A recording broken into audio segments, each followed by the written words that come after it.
On peut dire que la crise économique a produit son effet sur les comptes du CAC 40. Les profits ont baissé de 28% par rapport à l'année 2011, ce qui signifie qu'en masse, on est passé de 73 milliards de profits à 53 milliards. C'est considérable et ce qui est notable, c'est que c'est la deuxième année que les profits baissent.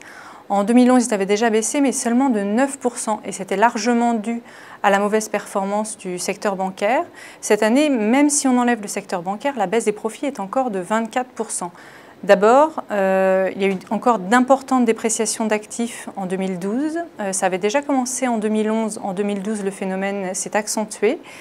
Mais l'autre élément qui est sans doute encore plus important, c'est la pression à la baisse sur les marges opérationnelles des grandes entreprises françaises. C'est quelque chose de nouveau et c'est quelque chose qui impacte surtout les entreprises qui sont dans des secteurs traditionnels et qui ont assez peu d'exposition à l'étranger. On n'est pas dans une configuration catastrophique. Les entreprises du CAC 40 sont beaucoup moins touchées que la grande majorité des entreprises françaises.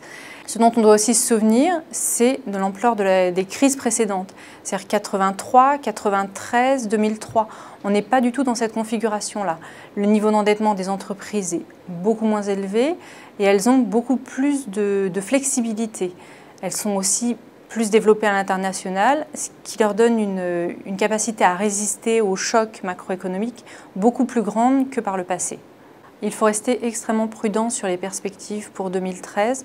Les entreprises elles-mêmes, quand elles ont présenté leurs résultats, n'ont pas donné d'indications très précises, de plans très précis de développement pour cette année. Les plus audacieuses ont donné des indications pour 2014, mais quand on donne des indications sur 2014, ça veut tout simplement dire qu'on ne sait pas où on va.